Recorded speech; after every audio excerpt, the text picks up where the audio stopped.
Doctor Raunak Singh Chandel, practising gynaecologist and obstetricians in Pithampur. बेटा बताओ क्या हो गया?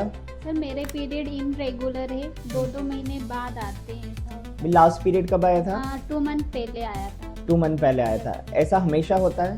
अभी मतलब स्टार्टिंग में तो सही था 2-3 ईयर, और अभी डिले हो रहा है मतलब। अच्छा, पीरियड्स आना कब शुरू हुआ, कौन सी एज में?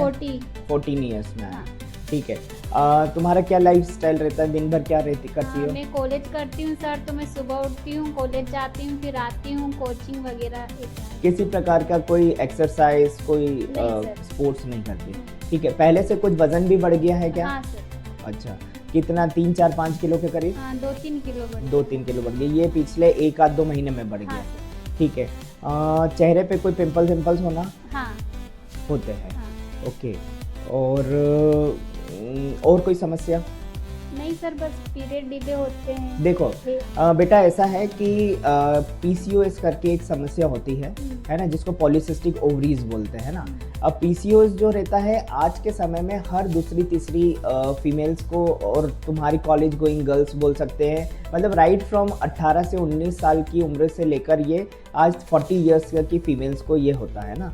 अब पीसीओएस आज क्यों हो रहा है और पहले क्यों नहीं होता था, है ना? It is just because of the अपनी जो बिगड़ती हुई लाइफ स्टाइल है, जो खान पान हो गया है, अपना बाहर का जंक फूड खाना, अपना ऑयली फूड्स खाना, अपन मोबाइल में लगे रहते हैं, अपन बहुत ज़्यादा एक्सरसाइज नहीं करते हैं। पहले तुम्हारी जैसी कॉलेज गोइंग लड़कियाँ थोड़ा बहुत वर्कआउट भी करती थी, घर का काम भी करती थी, लेकिन आजकल तुम लोग पढ़ाई में बहुत ज़्यादा व्यस्त रहते हो, तो तुम उतना अच्छे से कर नहीं पाते हैं।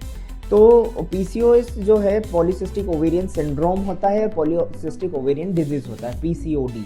तो syndrome is if it includes the accessory symptoms, accessory science, like कोई फेशियल हेयर्स होना, कोई पिंपल्स होना, है ना, एक्यांथोसिस निग्रिकेंस मतलब गर्दन पे बहुत ज़्यादा कालापन हो जाना। अगर इस तरीके की कोई चीज़ें रहती है तो उसको पीसीओएस बोलते हैं। एंड पीसीओडी जो रहता है ये अपने थोड़ा हार्मोनल प्रोफाइल गड़बड़ हो जाना, सोनोग्राफिकली अपने पास अंडाशय जो रहता है उसमें बारीक बारीक से पानी से भरी हुई सिस्ट हो जाना, ये पीसीओडी होता है।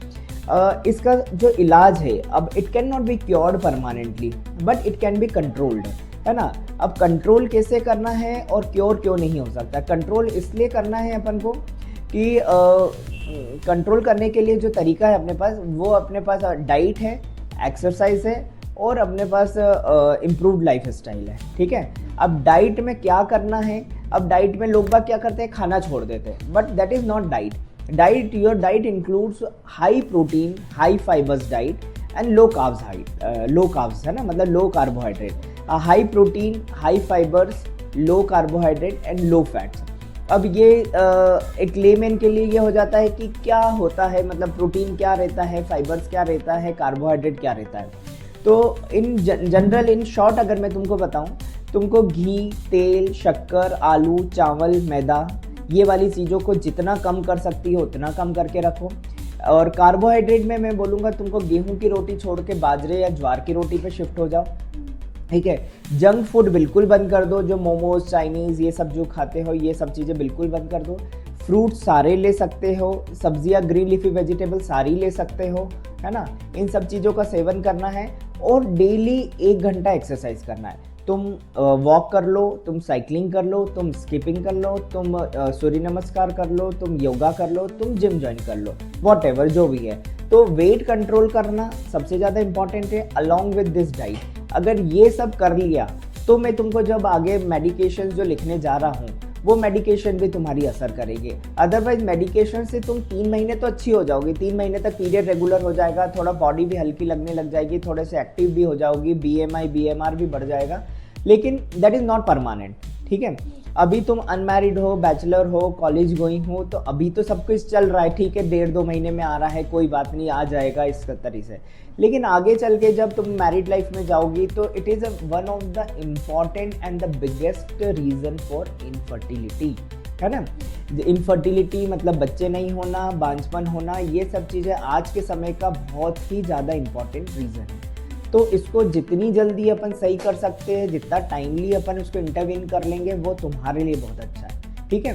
फिर कुछ नहीं होगा, तुम आगे चल के डॉक्टर्स के चक्कर काटते रहना, शादी को 1 साल 2 साल 4 साल हो जाएंगे, फिर अल्टीमेटली फिर IVF पे लैंड अप करना, है ना। तो इन सब चीज़ों को बचना है तो तुमको अभी से अपनी लाइफ स्टाइल अच्छी रखनी है, एक्सरसाइज करना है, डाइट प्रॉपर लेना है, और अभी मैं जो मेडिकेशंस लिख रहा हूँ वो लेना है तुमको, ठीक है। वाटर इनटेक अच्छा बढ़ा के रखो तुम, ठीक है। ये सारी चीज़ें अपन करते हैं और अपन इसको मेडिकेशन से जितना सही कर सकते हैं उतना करते हैं, ओके सर। ठीक है। यस। ओके।